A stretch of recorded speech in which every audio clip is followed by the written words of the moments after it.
بسم اللہ الرحمن الرحیم۔ بے شک اچھا وقت صبر مانگتا ہے۔ فرمان مصطفیٰ صلی اللہ علیہ وسلم، لوگوں پر مہربانی کرنا صدقہ ہے۔ اپنے ذہنی سکون کے لیے 3 چیزیں مختصر رکھیں: الفاظ، توقعات اور لوگ۔ جو قوم زکوٰۃ نہ دے گی، اللہ پاک اسے قحط میں مبتلا فرمائے گا۔ وقت گزر جاتا ہے لیکن نشان چھوڑ جاتا ہے، کبھی دل پہ تو کبھی روح پہ۔ مولا علی نے فرمایا، تجربے سے عبرت حاصل کرو۔ آپ کا بوجھ آپ کی پیٹھ کے علاوہ کوئی نہیں اٹھاتا، باقی صرف آپ کی کہانی جاننا چاہتے ہیں۔ بینائی کی انتہا یہ ہے کہ آدمی خود کو پہچان لے۔ مولا علی نے فرمایا، غم کو دور کرنے والی بہترین چیز تقدیر الہی پر بھروسہ کرنا ہے۔ مولا علی نے فرمایا، جو ذات رات کو درختوں پر بیٹھے پرندوں کو نیند میں گرنے نہیں دیتی، وہ ذات انسان کو کیسے بے یار و مددگار چھوڑ سکتی ہے۔ رسول اللہ صلی اللہ علیہ وسلم نے ارشاد فرمایا، اپنا خواب عالم یا خیر خواہ کے علاوہ کسی سے بیان نہ کرو۔ فرمان مصطفیٰ صلی اللہ علیہ وسلم، اسباب رحمت میں سے ایک سبب نادار مسلمان کو کھانا کھلانا ہے۔ درود شریف وہ عبادت ہے جو دنیا کی ہر پریشانی کو خوشی میں بدل سکتی ہے۔ بے شک فرمان مصطفیٰ صلی اللہ علیہ وسلم، بندہ رب تعالیٰ کے سب سے قریب تب ہوتا ہے جب سجدے کی حالت میں ہوتا ہے۔ بے شک سبحان اللہ۔ جو زہر انسان دوسروں کو دیتا ہے، اسے چکے بغیر وہ نہیں مرتا۔ کچھ پل بیٹھا کرو، اپنے بزرگوں کے پاس ہر چیز گوگل سے نہیں ملا کرتی۔ فرمان مصطفیٰ صلی اللہ علیہ وسلم، مومن کا مرض اس کی خطاؤں کا کفارہ ہوتا ہے۔ فرمان مصطفیٰ صلی اللہ علیہ وسلم، اللہ پاک فرشتوں کے سامنے اپنے ان بندوں پر فخر کرتا ہے جو لوگوں کو کھانا کھلاتے ہیں۔ بے شک سبحان اللہ۔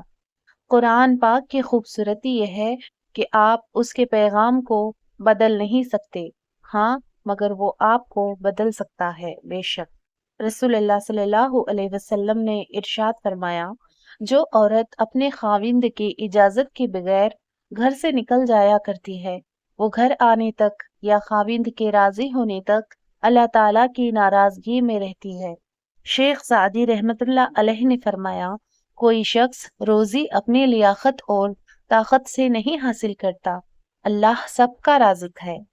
وہ بلندی کس کام کی جس پر انسان چڑھے اور انسانیت سے گر جائے۔ بد اخلاق انسان کی مثال اس ٹوٹے ہوئے گھڑی کی طرح ہے جو قابل استعمال نہیں رہتا۔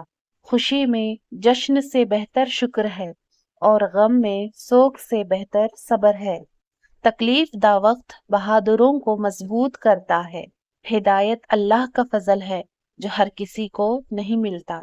میسر کسی کو ہوئی نہ یہ سعادت، کعبے میں ولادت مسجد میں شہادت۔ سبحان اللہ۔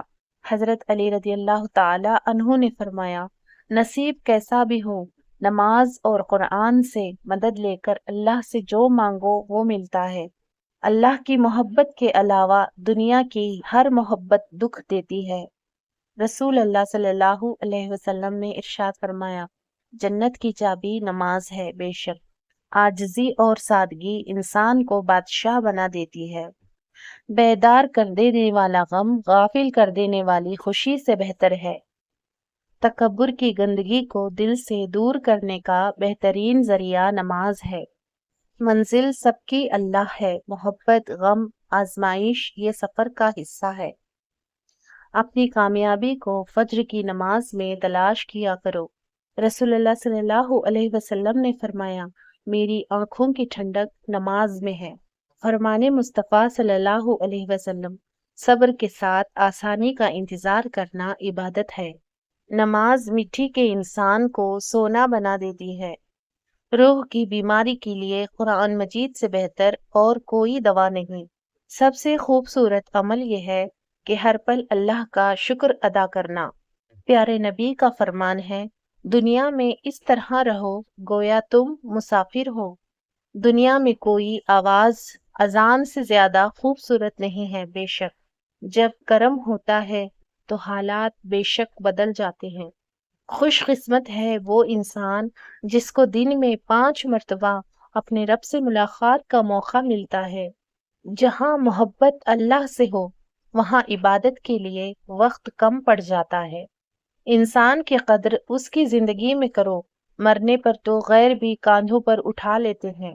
جس شخص کا دل اور روح ذکر اللہ سے زندہ ہو جاتے ہیں اس کے وجود سے جہالت کی تاریکی مٹ جاتی ہے۔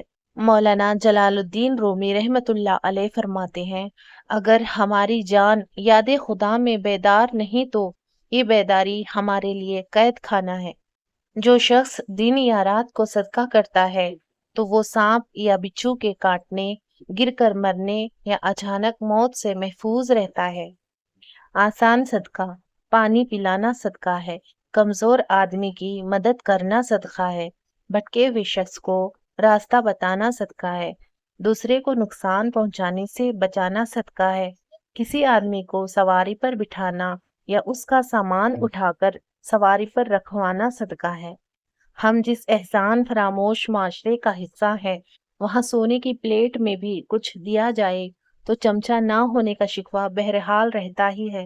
رسول اللہ صلی اللہ علیہ وسلم نے ارشاد فرمایا، خیرات کو مت روکو ورنہ تمہارا رزق بھی روک دیا جائے گا۔ سوچ سمجھ کر بولا کرو، الفاظ نسلوں کا تعارف کروا دیتے ہیں۔